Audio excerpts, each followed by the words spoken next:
नमस्कार, नमो नारायण। गीता दैनिक दैनिक के अंदर आज हम 164वें दिन में प्रवेश कर चुके हैं और आज 164वें दिन पर हम जिन दो श्लोकों का पाठ करेंगे वो होंगे श्लोक नंबर 5 और 6। अध्याय 8वां है अथ अष्टमो अध्याय, अक्षर ब्रह्म योगो नाम। भगवान के ही दोनों श्लोक हैं, तो आइए पहले पाठ करते हैं। अंतकाले च मामेव स्मरन् मुक्त्वा कलेवरम् यः प्रयाति समद्भावम् याति नास्त्यत्र संशयः। यं यं वापि स्मरन् भावं त्यजन्त्यन्ते कलेवरं तं तमवैति कौन्तेय सदा तद्भावभाविताः। यहाँ भगवान श्री कृष्ण कहते हैं कि जो साधक अंतकाल में मेरा ही स्मरण करता हुआ, अंतकाल में जीवन के अंतिम क्षणों में मेरा स्मरण करता हुआ शरीर छोड़कर प्रयाण करता है, वह मेरे भाव को अर्थात स्वरूप को प्राप्त होता है। इसमें कोई संशय या संदेह नहीं है। भगवान कह रहे हैं, हे कुंती पुत्र अर्जुन, यह मनुष्य अंत समय में जिस जिस भाव का स्मरण करता हुआ शरीर छोड़ता है, सदा उसी भाव की भावना करने के कारण उस भाव को ही प्राप्त होता है। भागवत की कथा है जड़ बढ़त की। तो हिरण का उनको स्मरण हो गया। हिरण पाल रखा था आश्रम में और अंतिम समय आ गया, और अंतिम समय आते ही उन्हें और कुछ याद नहीं आया। उनको लगा कि जो मैंने हिरण पाला है उसका क्या होगा। बस फिर क्या था, उसी भाव में उनके प्राण छूटे और अगले जन्म में फिर हिरण बन गए। भागवत की कथा। और कथाएं तो बहुत हैं जीवन के। आप भी देखते हो कि मनुष्य जब अपने शरीर को छोड़ता है तो प्रत्येक जीव की अपनी अपनी स्थिति होती है।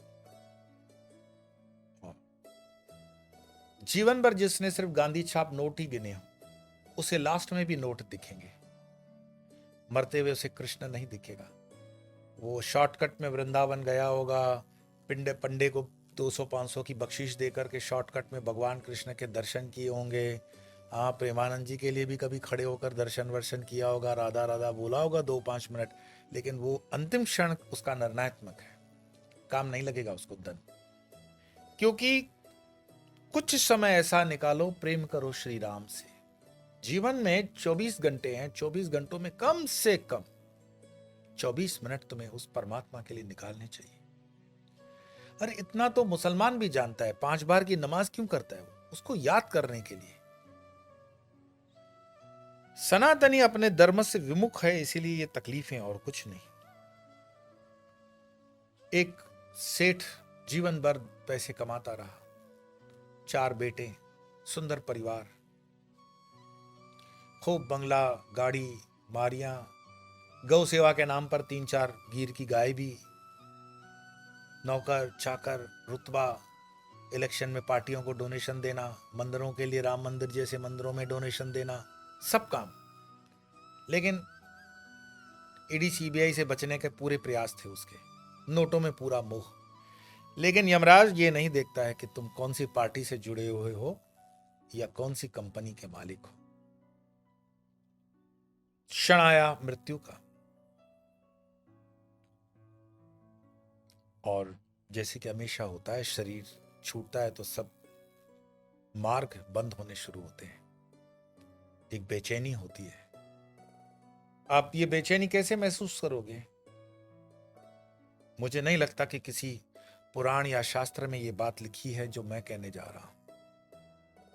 आप अगर मानो कि मध्यम वर्गीय भी हो तो ट्रेन के सफर के लिए निकलते हो बंबई से दिल्ली के लिए, तो आपके शरीर के अंदर कैसी बेचैनी होती है कि 3 बैग बनाई है, रास्ते के लिए सामान लिया क्या, कपड़े बराबर ठीक लिए क्या, बैगें उठी क्या, रिक्शा में जाएंगे, स्टेशन पे वेटिंग रूम है, फिर इंडिकेटर देखते हो, ट्रेन लगी क्या।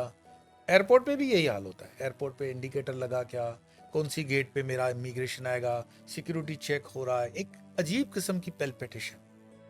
छोटे से सफर के लिए बंबई से दिल्ली, या तो धरती छोड़ करके जा रहे हो, कितनी बेचैनी होती होगी। इस एग्जाम्पल से समझ जाओ तो समझ जाओगे कि प्रत्येक जीव को वो पेल्पिटेशन होता है जब वो मृत्यु के क्षण में खड़ा रहता है।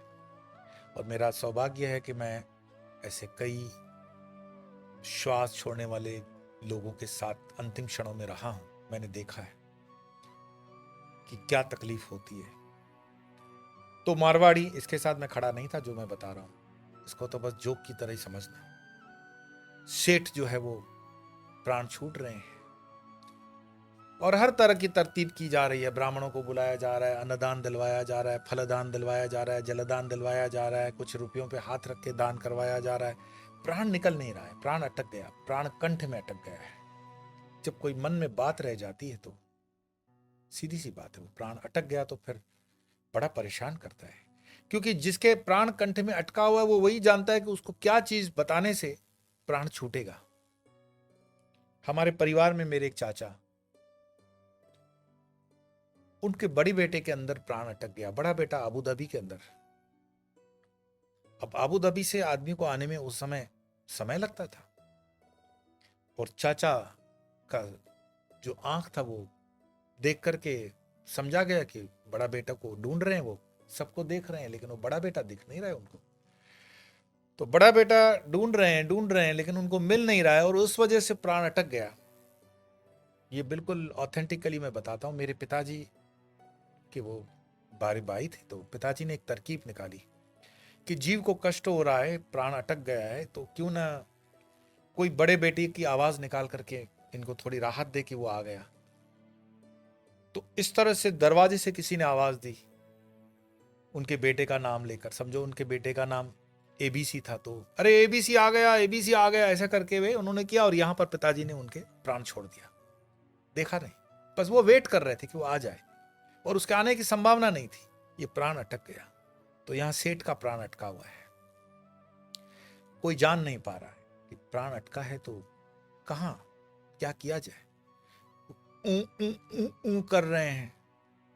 तो तीनों बेटों ने सोचा कि कोई संपत्ति का मामला है, वो बताना चाहते हैं। लाए डॉक्टर को, बोले जो भी खर्चा होता है आप तो इनको इंजेक्शन दो, हम चाहते हैं कि 5 मिनट के लिए ही सही ये रिवाइव होकर के बोलना शुरू कर दे। और कुदरत भी ऐसे ऐसे कामों में थोड़ी मदद कभी कभी का कर ही देती है। वो स्टेरॉइड वगैरह दे करके, जैसे नहीं बुझते हुए दिए में थोड़ा तेल डालते हैं। स्टेरॉइड की दवा लेने से ही ऐसा लगता है कि रोग में बहुत हमें फर्क पड़ गया, लेकिन स्टेरॉइड तो खतरनाक होता है।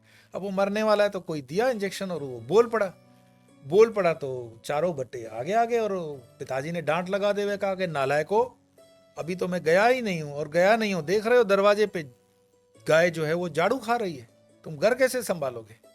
वो जो उसके डांटने का स्वरूप था, उस स्वरूप में उन्होंने डांटा। बेटों ने कहा कि बुरे फंस गए, ये वृत्ति। कोई कृष्ण उनको याद होता कि कृष्ण नहीं आए मुझे लेने के लिए, इतना तो करना स्वामी जब प्राण तन से निकले, जब प्राण तन से निकले कोई रोग ना सतावे।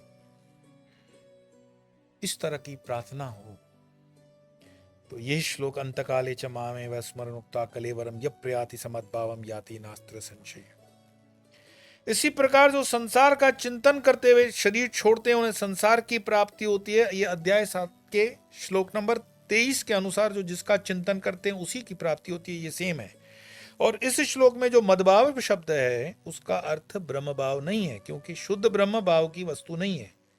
भाव या चिंतन तो सगुण का ही होता है। तो भगवान कहते हैं कि मेरा चिंतन करने वाले ब्रंग कीट न्याय से मेरे स्वरूप को ही प्राप्त होते हैं।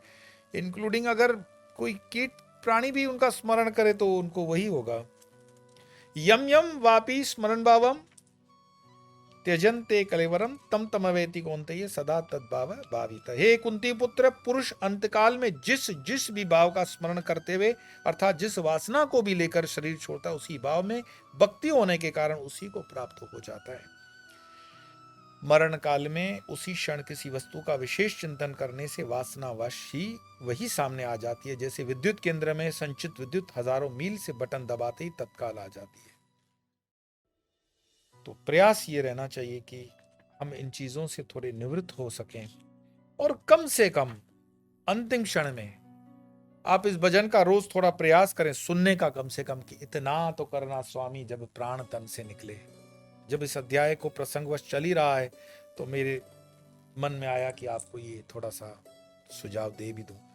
आइए आज के 2 श्लोकों का पाठ करते हैं कि अंतकाले च मामेव स्मरन् मुक्त्वा कलेवरम यः प्रयाति समद्भावं याति नास्त्यत्र संशयः यं यं वापि स्मरन् भावं त्यजन्त्यन्ते कलेवरं तं तमवैति कौन्तेय सदा तद्भाव भाविता।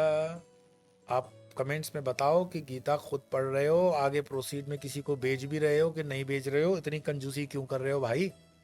थोड़ा सा ज्ञान को बांटोगे तो ज्ञान परिपक्व भी होता है और दान भी होता है। तो आज इतना ही, कल फिर मिलेंगे, तब तक के लिए नमो नारायण।